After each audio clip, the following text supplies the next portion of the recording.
જલ, જંગલ અને જમીનને પૂજનાર પ્રકૃતિ પૂજક સમુદાય એટલે આપણો આદિવાસી સમુદાય. નમસ્કાર, ગુડ મોર્નિંગ ગુજરાતમાં હું હિતાંશ આપનું સ્વાગત કરું છું. મારી સાથે મારા કો હોસ્ટ છે. નમસ્કાર, હું રીતુ ગોર ભટ્ટ ગુડ મોર્નિંગ ગુજરાતમાં આપનું સ્વાગત કરું છું. મિત્રો, આદિવાસી સંસ્કૃતિની વાત જ ન્યારી છે, કારણ કે આ સંસ્કૃતિ આપણને સૌને પ્યારી છે. આજે આપણી સાથે આદિવાસી સંસ્કૃતિને લઈને આપણી વચ્ચે આવ્યા છે ઘનુ રાઠવા. ખૂબ ખૂબ સ્વાગત છે ઘનુભાઈ ગુડ મોર્નિંગ ગુજરાતમાં. આભાર. જોહાર સર. કેવું લાગા બધા? હારા કે? હા, કેટલી અદ્ભુત અને મજા પડે એવી રીતે એમણે આપ સૌનો પણ આવકાર અને અભિવાદન ઝીલ્યું. ઘનુભાઈ જેવા તેવા વ્યક્તિ નથી, એ જોરદાર, અદ્ભુત અને અનોખા વ્યક્તિ છે, કારણ કે એ આદિવાસી સંસ્કૃતિની સાથે સાથે જોહાર બક્સ કરીને પોતાનું એમણે સાહસ શરૂ કર્યું છે છોટાઉદેપુરમાં. આજે એના વિશે જ આપણે વાત કરવાના છીએ. ઘનુભાઈ, સૌથી પહેલાં તો જેમને ખબર નથી એ બધાને આપ જણાવો કે આ જોહાર બક્સ છે શું? સર, જોહાર બક્સ એક કેફે રેસ્ટોરન્ટ સમજો તમે. તો બી અમે અમારા ઠેઠ ગુજરાતના બોર્ડરના છેવાડા પર આદિવાસી એરિયામાં, અમારા છોટાઉદેપુર જિલ્લામાં, કવાંટ તાલુકામાં જોહાર બક્સ નામના કેફે રેસ્ટોરન્ટની એક શરૂઆત કરી છે. જોહાર બક્સ મતલબ જોહાર બક્સ થોડો શબ્દ તો સારો લાગી રહ્યો છે, પણ જોહાર મતલબ એક આદિવાસી સમુદાય, આદિવાસી કમ્યુનિટીનો એક શબ્દ છે જે સ્વાગત કરીએ, મતલબ કે જોહાર, આવો બેસો, એવી રીતે આપણે ઘરમાં કોઈ મહેમાન આવે એમનું સ્વાગત કરીએ. તો અમે અમારા દિવસમાં ઉઠીએ ત્યારથી નવો શરૂઆત જોહાર શબ્દથી કરીએ છીએ. મતલબ પ્રકૃતિનો જય, જલ, જંગલ, જમીન, જે પર્વતો, નદી, ઝાડ પાનને પૂંજનારા આદિવાસીઓ, તો એને લાગતો વળગતો શબ્દ છે. તો જોહાર બક્સ અમે એક રેસ્ટોરન્ટની શરૂઆત કરી. એમાં સર અમારા આદિવાસી સમુદાયની અંદર, અમારા જિલ્લાની જે આદિવાસી સમુદાય જે ખાનપાન છે એમનું, જે મકાઈના રોટલા હોય, બાજરાના રોટલા હોય, કે અડદની દાળ હોય, ઢેબરા હોય, ગોંદીનો મોર, આમલીની ભાજી, આવી બધી વસ્તુ, વાનગીઓ જે જોહાર બક્સમાં અમે પીરસીએ છીએ. અને અમે ગર્વથી પીરસીને અમારા આદિવાસી સમુદાય જે આટલા વર્ષોથી ખેતી કરે, મહેનત કરે, જેનું ઇમ્યુનિટી પાવર પોષક તત્વ પર મળી આવે છે, તો એવા ખાનપાનથી, પોષકથી અમે એક શરૂઆત કરી છે. વાહ!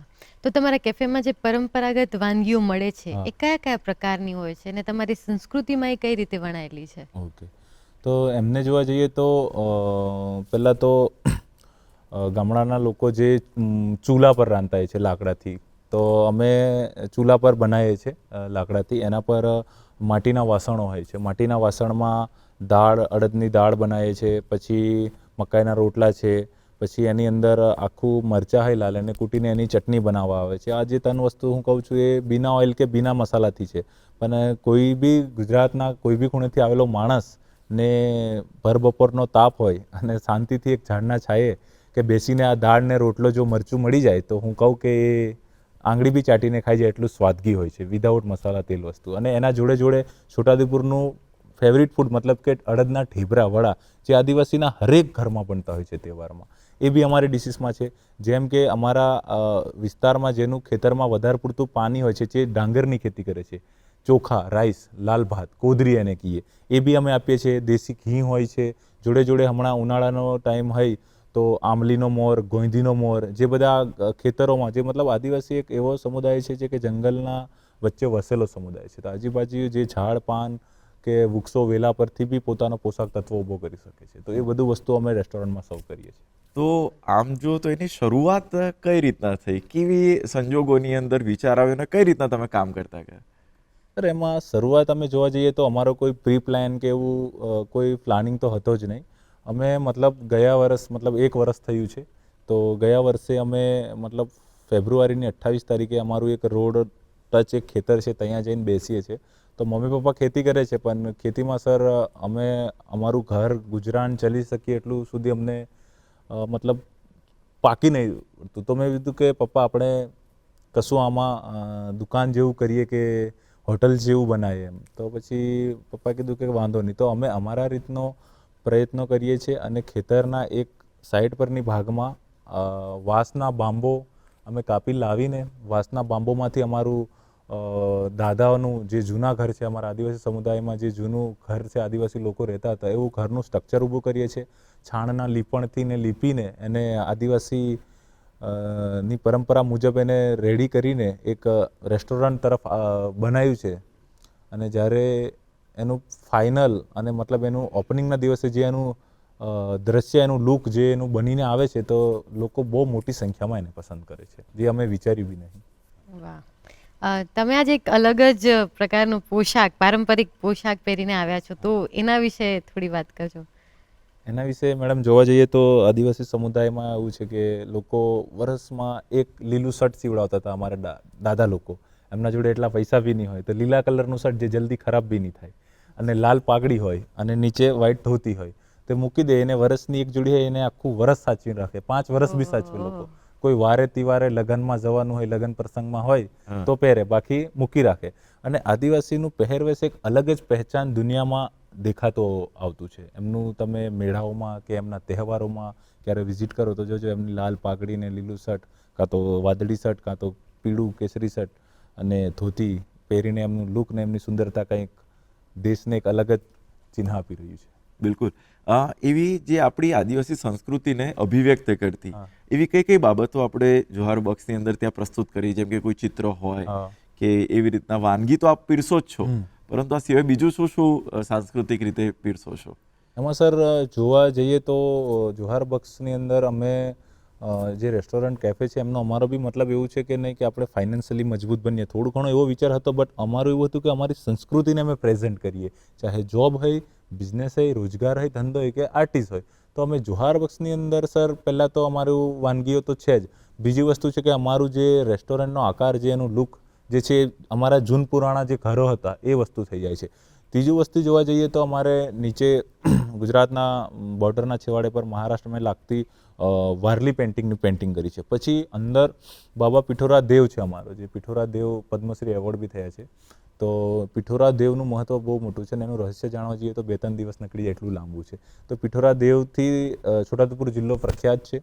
અને જોડે જોડે અમારા નૃત્ય ડાન્સ, જે ટ્રેડિશનલ આદિવાસી સમુદાયનું ફોલ્ક નૃત્ય ડાન્સ હોય છે, વીકલી કે મંથલી એકાદ વાર અહીંયા કરતા હોય છે. તો લોકોના અમે વિડીયોઝ બનાવીને મૂકીએ છીએ, તો લોકો આ બધું જોઈને ખૂબ જ મોટી માત્રામાં પસંદ કરી રહ્યા છે. જી, તમારા વિડીયોઝ ઇન્સ્ટાગ્રામ પર બહુ જ અત્યારે ટ્રેન્ડિંગમાં છે. લોકો ભારત જ નહીં, દેશ વિદેશથી ખાસ આ કેફેમાં આવે છે. તો જ્યારે વિદેશીઓ અહીંયા આવે છે ત્યારે એમનો શું પ્રતિસાદ હોય છે? વિદેશીઓ તો આવીને ખુશ થઈ જાય છે. પહેલાં તો અમે એ લોકોને જમાડીએ છીએ, મતલબ એ લોકોને નહીં જમવું હોય તો બી સ્વાગત કરીએ છીએ એને સારી રીતે. અને અમારું ટેસ્ટી જે દેશી જમવાનું છે, ટેસ્ટી તો બીજું અધર મળે છે, પણ એના સિવાય જે દેશી જમવાનું છે અમે પ્રિપેર કરીએ છીએ.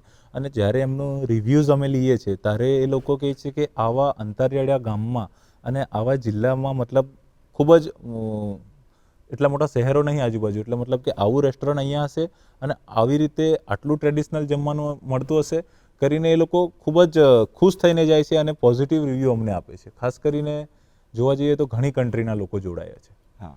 હા, તમે જે આ સ્વાગતને એની આખી એક વાત કરી, તો તમે એવું કઈ રીતના સ્વાગત કરતા હો છો બધાનું કે જે એ બધાનું મન એમને ખૂબ ગમી જતું હોય? તો સર આદિવાસી સમુદાયનો તમે નૃત્ય ડાન્સ દેખો, તમે હમણાં બી અહીંયા 5 છોકરા કે 5 છોકરીઓ નૃત્ય ડાન્સ કરશે એટલે તમે શોખ થઈને જોશો કે શું છે. અને જ્યારે એ આદિવાસી ઢોલ નગારા સાથે, માંદલ સાથે નૃત્ય ડાન્સ કરે છે, તો જે એમને નાચવાની કે એમને જે એમની નૃત્ય કરવાની જે ગતિ હોય છે, જે તમને એટલું પાવરમાં દેખાશે, એટલા ઇમ્યુનિટી અને એટલા ઇમોશનલી એમની સંસ્કૃતિ, એમનું નાચગાન જાતે, એમનું મ્યુઝિક સાથે એમનું બોન્ડિંગ બહુ તમને ઇમોશનલી જોવા મળશે. તો આ વસ્તુને જોઈને લોકો ખૂબ આકર્ષિત થતા જાય છે. જી. તો તમે જે આ ગીત સંગીતની વાત કરી, તો એવા કોઈ તમારા પારંપરિક લોકગીતો કે એના વિશે કંઈ તમે કહી શકો? કે આમાં જૂના ગીતો મતલબ અમારા મમ્મી પપ્પા દાદા લોકો ગાવે, બટ અમે એમ ખાસા વર્ષોમાં હવે મોડર્ન થોડો જમાનો થવા લાગ્યો, તો ડીજે ને આ બેન્ડ બધું છે જ. બટ અમારા સાઈડ વાત કરીએ તો 15 વર્ષ પહેલાં કે 25 વર્ષ પહેલાં જે લોકો આટલું બધી સગવડ વ્યવસ્થા નથી, પૈસા ટકા બી આટલો સમાજ આગળ નહોતો, ત્યારે સર મ્યુઝિક કે સાઉન્ડ સિસ્ટમની સુવિધા નથી. ત્યારે લગન બગન હોય તો બધા ઘણા જાતના ગીત હોય, પણ અમે ખાસ જોયું હશે તો અમે નાના હતા, બટ અમે સાંભળ્યું છે તો જે ગામમાં ઢોલિયા ઉકે, જે મ્યુઝિક અહીંયા ડ્રમ વગાડે ને તો ત્યાં ઢોલિયા ઉકે, જે નાના ઢોલિયા, શણાય, તરબુડી એ બધું લઈને આવ્યા હોય. તો એ લોકોને આખી રાત નાચતા હોય લોકો, મતલબ રાતના 9-10 વાગ્યાથી ચાલુ કરો તો સવારના 4-5 વાગ્યા લગી. તો એ થાકી જતા હોય તો એકબીજા આવી રીતે જોડાઈ જાય છે ને સામે સામે કૂદતા હોય છે. ત્યારે ગીતો એવા ગાવે સાંભળ્યા છે કે રમી રમી સરોડો ઉડાડી દમ બેનીને પેલા ટેકરે દોડી લમ, એવા બધા શબ્દો વપરાતા હોય છે. જે ઢોલી થાકી જાય છે અને એક જાતનું લટવું, મતલબ એ અમારી સંસ્કૃતિમાં આવે જ છે કે રમી રમી સરોડો ઉડાડી દમ ઢોલિયાને પેલા ડુંગરે દોડી લી. એવી બધા ઘણા બધા શબ્દો મેં ગાતા હોય છે, પણ અમને એટલું ડીપમાં નહીં. હા, એટલે પણ આ તમે મ્યુઝિકને ગીતની તો અદ્ભુત રીતના વાત કરી, પણ સાથે એ જાણવા થાય આજે સમાજની અંદર ઘણા બધા યુવાન એવા હોય કે જે નોકરીની પાછળ દોડતા હોય. તમે એકલા કરો છો કે તમારી સાથે બધા જ લોકો જોડાયેલા છે? કઈ રીતના આવો વિચાર કે જેથી તમે પણ બીજા લોકોને રોજગારી આપી શકો? સર, એમાં હાલમાં જોવા જઈએ ને તો ત્યાં કોઈ બી આવીને કહેશે ને તો કે તમે આને મેનેજમેન્ટ કઈ રીતે કરો છો, ગામમાં આટલી ફેસિલિટી સુવિધા કઈ રીતે તમે આપી રહ્યા છો, એ પહેલો પ્રશ્ન બધાનો રહેશે. તો હું સર એક મારા પર્સનલી વિચાર હું શેર કરું તો દેશની આટલી મોટી આબાદીમાં સર નોકરી મળવું થોડું મુશ્કેલ લાગી રહ્યું છે. એજ્યુકેશન પછી કોમ્પિટિશન બી બિઝનેસમાં બી તમે જોઈ રહ્યા છો. તો અમારા સમાજની અંદર સર એક એવો સમુદાય છે કે લગ્ન કરતી વખતે કે તો હશે જ હરેક કમ્યુનિટીમાં, પણ નોકરી જરૂરી છે. અને ભલે ગમે હોય પણ સરકારી નોકરી હોય તો છોકરી તરત મળી જાય એવું હોય છે. બટ એક સમયની અંદર અને સર મારા ફેન ફોલોઈંગ બેઝની અંદર મારા જે બોન્ડિંગ છે જે ફેન જોડે, સબસ્ક્રાઇબ જોડે, એમને હું પ્રૂફ કરીને બતાવ્યું છે. તો એમના એવા ઘણા બધા ઘરોમાં વાત બી કરે છે કે લોકો જિંદગી એક ઘરનું રાઠવા એ સાબિત કરીને બતાવ્યું. 0થી લઈને હું 2018-19થી યુટ્યુબ પરથી મને બરાબર હિન્દી બોલતા બી નથી આવડતું, ત્યારથી હું બનાવતો હતો. ત્યાંથી લઈને મારા ગામમાં નેટવર્ક બી નહોતું તો મેં પહાડ પર ચડીને વિડીયોઝ રાતના 2 વાગ્યા સુધી ત્યાં બેહીને અપલોડ કરું, બીજા ગામમાં જઈને સવારે આવીને ઘરે આવીને ચેક કરું. તો આવી સિચ્યુએશનમાંથી નીકળી હું મારું બધું જ વર્ક સોશિયલ મીડિયા પર પ્રેઝન્ટ કર્યું છે. મારા જોડે 10 રૂપિયા બી નહીં એવી મારા ઘરની પરિસ્થિતિ હતી. તો આજે હું પ્રૂફ કર્યું છે. આટલું મારું રેસ્ટોરન્ટ છે, હું મારી પર્સનલ ડ્રીમ બાઇક, ગાડી, આ બધું મારા જાતની ઇન્કમ પર લીધું. તો પ્રૂફ થઈ ગયું છે મારા એરિયામાં. તો મારા ડિસ્ટ્રિક્ટની 12 લાખ વસ્તી તો છે જ મારા ફેન ફોલોઈંગ. ઠેઠ ઉમરગામથી અંબાજી સુધીના ટ્રાઇબલ લોકો જોડાયેલા છે, અધર કન્ટ્રીના બી, અધર સ્ટેટના બી. તો એ લોકો મારાથી શીખે છે અને એક દાખલો ને એક પુરાવો મૂકે છે કે લાઈફમાં તમે એજ્યુકેશન તો લીધું જ, જો એજ્યુકેશનમાં ના મેળ પડે તો તમારું ટેલેન્ટ, સ્કિલ એ વસ્તુને ફોકસ કરો અને 24માંથી 18થી 20 કલાક આપો કામને. જો તમને 3 વર્ષમાં સક્સેસ નહીં મળે તો મેં એવી ઘણી જગ્યા પર સ્પીચ બી આપું છું કે મને એકવાર રજિસ્ટ્રેશન કરાવી જાઓ, ડેટ ને ટાઈમિંગ, કે આજથી ઘનુભાઈ હું મદદ કરીશ, હું કામ કરીશ. તો તમને 3 વર્ષમાં જો સક્સેસ ના મળે તો મારી અમુક ટકા અર્નિંગ તમને શો કરીશ, એમાંથી 30% તમને આપી દઈશ. હું ચેલેન્જ સાથે કહું છું. સુરખાઈ ફૂડ ફેરની અંદર બી સ્પીચ આપી હતી. તો મારા સમુદાય મારાથી ખૂબ જ ઇન્સ્પાયર થયો છે અને મને જોઈને ઘણા બધા છોકરાઓ પોતાનો ટેલેન્ટ પર કામ કરી રહ્યા છે મારી કમ્યુનિટીમાં. મને જોઈને ઘણા છોકરાએ સમુદાયને પ્રમોટ કરતા કોન્ટેન્ટ ક્રિએટ બન્યા છે. ઘણા છોકરાઓ પોતપોતાનો સ્કિલ ડેવલપ કરે છે. એમાં 2-3 વર્ષમાં સ્કિલો જોવા બી મળી છે અને ઘણા લોકોને સારા એવા કામો બી મળતા થઈ ગયા છે. તમે અદ્ભુત કામ કરી રહ્યા છો, એ પરંપરાને લઈને ટ્રેન્ડ સેટર બની રહ્યા છો.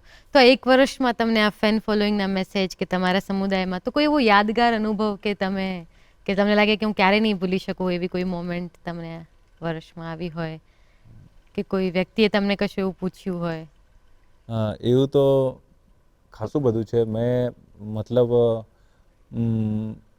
લોકો તો મને પૂછે છે કે પહેલાં તું કઈ રીતે અને કેમ. તો મારા સર એવા બહુ બધા રીઝન હતા કે મેં મતલબ બી કરતો હતો અહીં ગોધરા. ત્યારે ઘરેથી બુક લેવાના બી પૈસા પપ્પાને મંગાવું તો 800-700 રૂપિયા, વધારે મને 2200 રૂપિયા આપ્યા હતા મંથલી. ત્યારે હું મારી ફાઇનાન્શિયલી મતલબ સિચ્યુએશનથી મેં ઇન્સ્પાયર થયો કે મારે 4 બહેનને હું એક ભાઈ લાસ્ટમાં હતો. તો મતલબ કે કેમ આવું, હું કેમ, મારે બુક લેવી હોય તો બી મતલબ સબ્જેક્ટ 52 સબ્જેક્ટ હતા તો મારે સેકન્ડ બુક લેવી પડતી. તો મેં ઇન્સ્પાયર તો ખુદ મારી ઘરની પરિસ્થિતિ થયો છું. બટ મને લોકો મતલબ જે ગુરુ દિવસ આવે છે ને સર, એમાં સોશિયલ મીડિયામાં હેપી ટીચર ડે કે ગુરુ મતલબ જે દિવસે એમાં મને મેન્શન કરીને મારા વિશે 300 વર્ડમાં પોસ્ટ કરે છે લોકો કે ખુદ ઘનુ રાઠવાથી મેં ઇન્સ્પાયર થયું છું. મતલબ મારી કમ્યુનિટીમાં સોશિયલ મીડિયા કે એજ્યુકેશન શું એ કોઈને ખબર જ નહોતું. બટ એક હું એવો માણસ છું કે હું વેલ સેટ સિટીમાં થઈ શકતો, બટ મને ખબર હતી કે આવનારા 5-10 વર્ષમાં એઝ અ હું શું પ્રેઝન્ટ કરીશ કલ્ચર માટે. અને મને મારી પ્રકૃતિ અને સમાજ જોડે બહુ લગાવ છે. મને મતલબ દેશ દુનિયા જોડે ઓછો ખરો જ, બટ પહેલાં સમાજ જોડે કે મારા લોકોને મેં કઈ રીતે સુધારું. મારા આખા ડિસ્ટ્રિક્ટની અંદર સર 20% એજ્યુકેશન છે, 80% લોકો અનએજ્યુકેટ છે.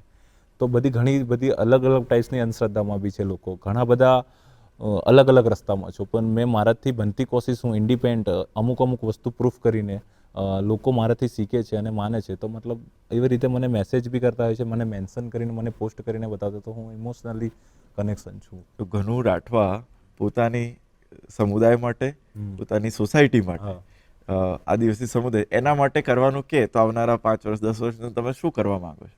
પહેલાં તો સર મેં મારા શિક્ષણ તો છે જ, બટ હું ગામમાં બી અત્યારે બી પર્સનલ ટીચિંગ આપી રહ્યો છું. તો મેં ફાઇનાન્શિયલી સ્ટ્રોંગ થઈશ તો મારા ગામના 240 છોકરાની જે એક સ્કૂલ છે 1 થી 8ની, એમાંથી જે 40 છોકરા જે ટોપ મગજના હોય, જે સારો નંબર લાવતા હોય, એવા માટે હું એમને મારા ખર્ચે, હું ખુદનું ઇન્સ્ટિટ્યૂટ નથી બટ નાની એવી સ્કૂલની બી કંઈ ટ્રસ્ટ કે કોઈ ચેરિટેબલ દ્વારા બી ઊભી કરીને લોકોને એક્સ્ટ્રા શિક્ષણ આપીશ.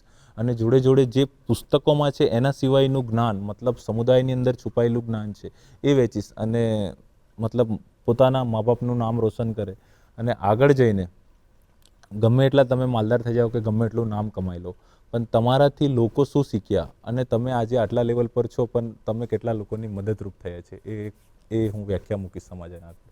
વાહ, ક્યાં વાત છે. એટલે એક સફળતાની ઊંચાઈ પણ પહોંચ્યા પછી પણ બીજા માટે જીવવું, આ ભાવ ઘનુભાઈના મનની અંદર છે.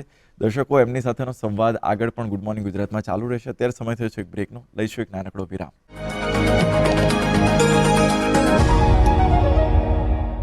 વિરામ બાદ ફરી આપનું સ્વાગત છે ગુડ મોર્નિંગ ગુજરાતમાં. આપણે પરંપરાગત વાનગીઓની વાત કરી રહ્યા છીએ જોરબક્સ કેફેની.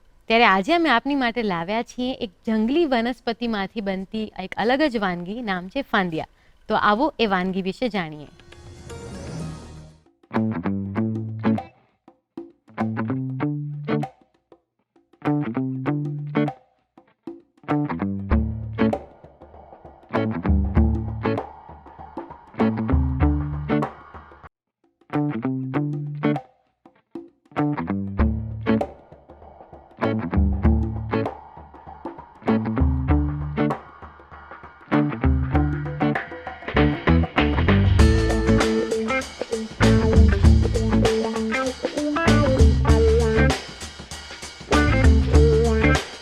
શું તમે ક્યારે કોઈ જંગલી વનસ્પતિ ખાધી છે? શું તમે જંગલી વનસ્પતિમાંથી બનેલ સ્વાદિષ્ટ વાનગી ક્યારેય ખાધી છે? ગ્રામીણ વિસ્તારમાં વરસાદની ઋતુમાં ફાંદ નામની વનસ્પતિ મળી રહે છે અને આ ફાંદથી બનતા મુઠિયા અથવા ફાંદિયા કેવા છે સ્વાદમાં, આવો આપને બતાવીએ. ફાંદ અથવા ફાંગ, અને આપણે જે વિસ્તારમાં છીએ ત્યાં એને ફાંદ કહેવાય છે. ફાંદ એક જંગલી વનસ્પતિ છે જે ચોમાસાની ઋતુમાં આપમેળે ઉગી નીકળે અને મોટાભાગે એ ખેતરોની જે વાડ હોય, વાડ પર ઉગતી હોય અને એને ત્યાંના લોકલ કમ્યુનિટીઝ એને જુદી જુદી રીતે ઉપયોગમાં લેતી હોય છે. ફાંદિયા એ એક ફાંદની ભાજીમાંથી બનતી મુઠિયા જેવી ડિશ છે અને અહીંની કમ્યુનિટી બહાર નળકાંઠા વિસ્તારમાં એને ફાંદિયા કહેવાય છે. દૂરદર્શનની ટીમની સાથે ચાલો તમને લઈ જઈએ આ ફાંદિયા વાનગીના સફર પર. જંગલોથી નીકળેલ આ વનસ્પતિ કેવી રીતે મસાલાઓ સાથે ભળીને એક સ્વાદિષ્ટ અને પોષણયુક્ત ડીશ તમારા માટે બને છે, જોઈએ. મરચું, હળદરના આ મસાલામાં લાગેલ લસણ અને ધાણાનો આ સંગમ ઘઉં, બાજરી અને લોટના મિશ્રણથી ફાંદ અને બને છે સ્વાદિષ્ટ પોષણયુક્ત ફાંદિયા. ફાંદ લાવીને તેને ધોઈ નાખવી અને પછી સુધારવી છે. અને સુધારીને તેને અંદર પહેલાં લોટ આપણે ઘઉંનો મોટો અને બાજરીનો બંને લોટ લેવાના. બંને લોટ લઈને લસણ મરચાં પીસી નાખવાના. લસણ મરચાં પીસ્યા બાદ એ લોટ જે લીધો હોય તે લોટમાં લસણ મરચાં નાખવાના. પછી મરચાં, મીઠું, હળદર, ગરમ મસાલો, ધાણા જીરું, તેલ, ખાંડ સુધારેલી બધું નાખવું અંદર અને બધું નાખીને લોટ બાંધવો. લોટ બાંધી પછી ત્યાંના મુઠિયા બનાવવા અને મુઠિયા બનાવ્યા પછી તેને ગેસ ઉપર બાફવા મૂકવાના અને તે બફાઈ જાય 15 થી 20 મિનિટ તેને બફાતા થાય. બફાઈ પછી તેને અલગ વાસણમાં કાઢીને કાપવાના અને કાપીને પછી તેને વઘાર માટે મૂકવાના. અને સૌથી પ્રથમ તો પહેલાં તેલ મૂકવાનું અને તેલ મૂકીને તેમાં રઈ નાખવાની અને રઈ નાખી પછી તેમાં હિંગ નાખી ફાંદિયાનો વઘાર કરવાનો અને ફાંદિયાનો વઘાર કર્યા બાદ તેમાં લીંબુ અને ખાંડનું મિશ્રણ કર્યું હોય તે નાખવાનું, અથવા તે મિશ્રણ ના કર્યું હોય તો ઝીણી ખાંડ હોય તો તે ખાંડ પણ એમ નામ નખાય. મિત્રો, બદલાતા સમયની સાથે આપણે ક્યાંક ને ક્યાંક આપણી જૂની વિરાસતને પાછળ છોડી દીધી છે, જેમાં ફૂડ હેરિટેજ પણ સામેલ છે. ઘણા એવા પારંપરિક વ્યંજન છે જેને આપણે સંજોઈને રાખવાની જરૂરત છે. આવો આપણે બતાવીએ કે ફાંદિયાની સાથે બીજી કઈ જંગલી વનસ્પતિ ખાઈ શકાય છે. હવે પોઈ છે, ફાંગ છે, પછી ખાટડી છે. ટ્રાઇબલ બેલ્ટ્સમાં બહુ જ બધી જાતની ભાજીઓ ખાવામાં આવે છે. એ બધી જ ભાજી આપમેળે ઉગતી હોય. એને ઉગાડવા માટે નથી તમારે ફર્ટિલાઇઝર નાખવું પડતું, નથી એને રક્ષણ માટે તમારે જંતુનાશક દવાઓનો પણ છંટકાવ નથી કરવો પડતો, અને એ જમીનની ઉપર રહે છે એટલે માટી અને બધાથી પણ એ ચોખ્ખી રહે. બધી જ ગ્રીન્સ હોય, બધા જ ભાજી હોય એ પ્રમાણે આ ભાજીઓમાં પણ એન્ટીઓક્સિડન્ટ્સ, વિટામિન્સ, ફાઇબર એ ભરપૂર માત્રામાં રહ્યું હોય છે. અને પ્લસ તમે સિઝનલ ખાઓ છો અને ચોખ્ખું ખાઓ છો. વિરાસતોનું રાજ્ય છે ગુજરાત, જેમાં સંસ્કૃતિ હોય કે ભોજન, દરેકની વિરાસતને સંજોઈને રાખવામાં આવે છે. આ વાનગીનો રસાસ્વાદ આપે માણ્યો અને હવે ચર્ચાનો દોર આગળ વધારીએ. ત્યારે આગળના સેગમેન્ટમાં આપણે એક રેપિડ ફાયર રાઉન્ડ લઈએ છીએ, જેમાં આપને ફટાફટ જવાબ આપવાના છે. તો મારો પહેલો પ્રશ્ન એ છે કે તમારા જીવનમાં સૌથી પ્રેરણાદાયક વ્યક્તિ કોણ? બિરસા મુંડા ભગવાન, અને બીજી રીતે જોવા જઈએ તો રતન ટાટા સર. ઓકે. તમારા મનપસંદ પરંપરાગત ખોરાક કયો? મકાઈનો રોટલો, અડદની દાળ ભાજી અને લસણની મરચાવાળી ચટણી. ઓકે. તમારા કેફેમાં સૌથી લોકપ્રિય વાનગી? ઢેબરા, મતલબ કે અડદની દાળના વડા આવ્યું કે છે ઢેબરાજી. વિશ્વમાં તમને જો જવા મળે તો કોઈ એવી તમારું ડ્રીમ ડેસ્ટિનેશન જ્યાં તમે જવાનું પસંદ કરશો? પેરિસ. ઓકે. તમારા જીવનનો સૌથી યાદગાર પ્રસંગ? યાદગાર પ્રસંગ જોવા જઈએ તો મારું જોહાર બક્સના કેફેના દિવસનો ઓપનિંગનો દિવસ. ઓપનિંગ. ઓકે. તમારી સફળતા માટે શું મંત્ર છે? સફળ એના માટે જ થવું છે કે પોતાની કમ્યુનિટી બહુ પછડાત એજ્યુકેશન મારફતે બહુ પછડાત વર્ગમાં છે, તો એને આગળ કઈ રીતે લાવવું. વાહ. તમારા કેફેનો ગોલ? ગોલ એ છે કે આદિવાસી સમુદાય બચી રહે, એનું ખાનપાન બચી રહે, અને સંસ્કૃતિને લાગતું ખાનપાન અમે ખવડાવીને આનંદ માણીએ છીએ. વાહ, અદ્ભુત. અને છેલ્લો પ્રશ્ન, જ્યારે તમે થાક્યા હો આટલું બધું કેફેમાં કામ કરીને, ત્યારે કેવી રીતે રિલેક્સ થાઓ? તારે એવો જ વિચાર આવે છે કે હજુ ઘણું આગળ જવાનું છે. ક્યા વાત હે. અદ્ભુત. ખૂબ અદ્ભુત. તમે એટલે ઘનુભાઈ, તમે બહુ સાદી સરળ ભાષાની અંદર પણ લોકોના હૃદયની અંદર સ્પર્શી જાય એવી વાતો તમે કરી છે. આપણને લાગતું હોય કે આ બધી બાબતો આપના જીવનની અંદર જે ઇન્સ્પાયર કરે છે, જેનાથી આપ મોટિવેટ થતા હો છો, જેમ આપણે વાત કરી તો રતન ટાટા, તો રતન ટાટાના જીવનની કઈ બાબત છે જે આપને વધુ સ્પર્શી ગઈ? મતલબ બધી તો સર હશે જ, પણ એમાં સરને, રતન ટાટા સરને એટલા માટે જ માનું છું કે પોતાની કમાયેલી ઇન્કમ ક્યારે કોઈ પોતાના સંતાનો સિવાય બીજાને નહીં આપતા, અને એમના વિચારો હતો કે કમાય છે એમાંથી વધારે તો એ ડોનેટ કરતા હતા. તો એ વસ્તુ અમને દિલ સુધી પહોંચાડ્યું હતું. અમે બી મતલબ કહીએ છીએ ખુલ્લેઆમ કે સિચ્યુએશન હમણાં થોડી સારી છે, આગળ જતાં ગામમાં એવા ઘણી બધી સુવિધા મારા ગામમાં, મતલબ જે અનાથ બાળકો છે એના વિશે કંઈક કરીશ, જેના મમ્મી પપ્પા નહીં એવા બાળકોના સમૂહ લગ્નનું આયોજન કરીશ. એવા બધા વિચારોમાં હું ખોવાઈ રહ્યો છું. લગ્ન થયા છે? હા, મેરિડ છું. મેરિડ છો. પરિવારમાં કોણ કોણ છે?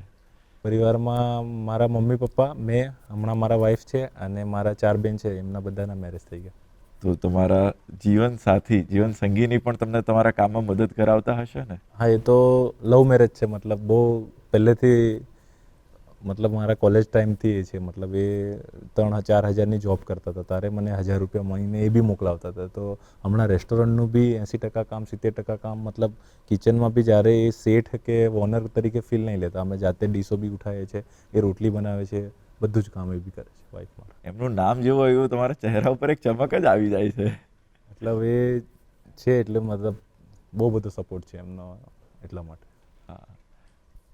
તમે જ્યારે કેફે શરૂ કર્યું ત્યારે તમને કોઈ પડકારોનો સામનો કરવો પડ્યો હશે ને? પડકારનો સામનો મતલબ અમે ફૂડ ઇન્ડસ્ટ્રીમાં કે રેસ્ટોરન્ટ ઇન્ડસ્ટ્રીમાં ફર્સ્ટ વાર હતા, તો મતલબ અમારું જે ઓપનિંગ હતું એ કવાંટના વર્લ્ડ ફેરના દિવસે, આગલા દિવસે ઓપનિંગ હતું. એ દિવસે અમે 3000 લોકોને એક વિડીયોઝના મારફતથી ઇન્વિટેશન આપ્યું હતું. તો 3000 લોકો જોડાયા, એમને ફ્રીમાં જમાડ્યું હતું.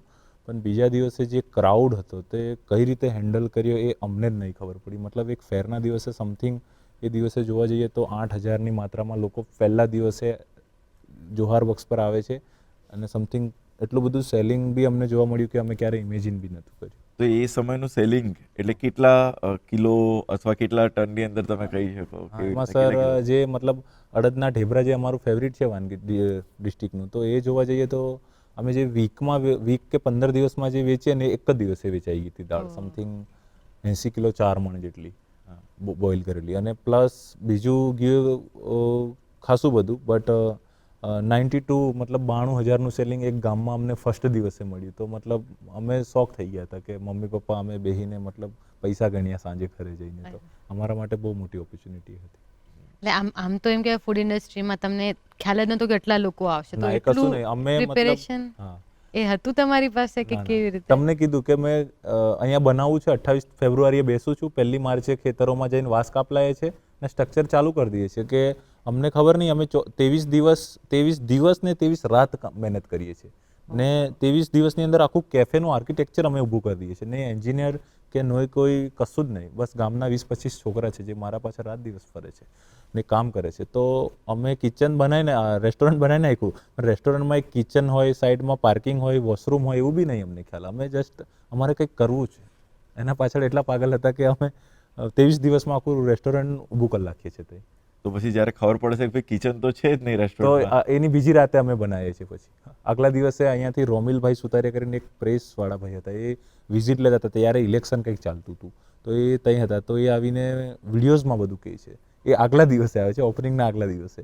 તો ત્યારે મતલબ 1-2 દિવાલો તો લીધી હતી કે કઈ સ્ટોર બોર રૂમ મૂકીશું, પણ એવું બધું ખ્યાલ નહીં અમને. એવું કે આટલી જગ્યામાં સેપરેટ કશે બી બનાવી દઈશું અને આવીને કેટલા માણસો આવશે, અમે તો હેન્ડલ કરી લઈશું. અમારા ઘરે બહુ મોટી ફેમિલી છે, એટલે 20, 25, 30 લોકો હોય તો જમાડી દઈએ છીએ, મતલબ મમ્મી પપ્પા બેન બધા મદદ કરીને. તો એ દિવસે એટલું ક્રાઉડ કે અમે વિચાર્યું નહીં સર. તો તે દિવસથી તમે આજ સુધી કામ જ કરીએ છીએ. તો આગળ જતા જોહાર બક્સને લઈને તમારે એવી ઇન્ક્વાયરી પણ આવતી હોય કે ભાઈ અમારા ત્યાં પણ તમે શરૂ કરો. હા. એના માટે તો મારા ફ્રેન્ડ લોકો મને ખાસા કહેતા હોય છે અને સંબંધીઓ ખાસા કહેતા હોય છે. અને અમારું જે જોહાર બક્સનું મેલ આઈડી ને એના પર છે, એમાં સમથિંગ 60+ ઇન્ક્વાયરી, ફ્રેન્ચાઇઝી ઇન્ક્વાયરી છે. લોકો નંદુરબારથી એક ફેમિલી આવે છે ને એ ફ્રેન્ચાઇઝી લેવા માટે મારા જોડે તો કાલાવાલા કરે છે. સમથિંગ હું એમને ઘરે લઈ જાઉં છું, જમાડું છું, સમજાવું છું કે મેં મેનેજ નહીં કરી શકું હમણાં, મારું નામ બનાવવું છે, મારું ડ્રીમ્સ છે 5-10 વર્ષનું લોંગ, તો એ મને થોડો ટાઈમ જોઈશે. હું આઉટલેટ નાખી શકીશ, બાકી હમણાં ફ્રેન્ચાઇઝી નહીં આપી શકું, કારણ કે એક નામ બન્યા પછી એક લેવલ સુધી એને ટકાઈ રાખવું બહુ મુશ્કેલી છે બિઝનેસની અંદર, ને તો એ નીચે પડતા એને વાર નહીં લાગે.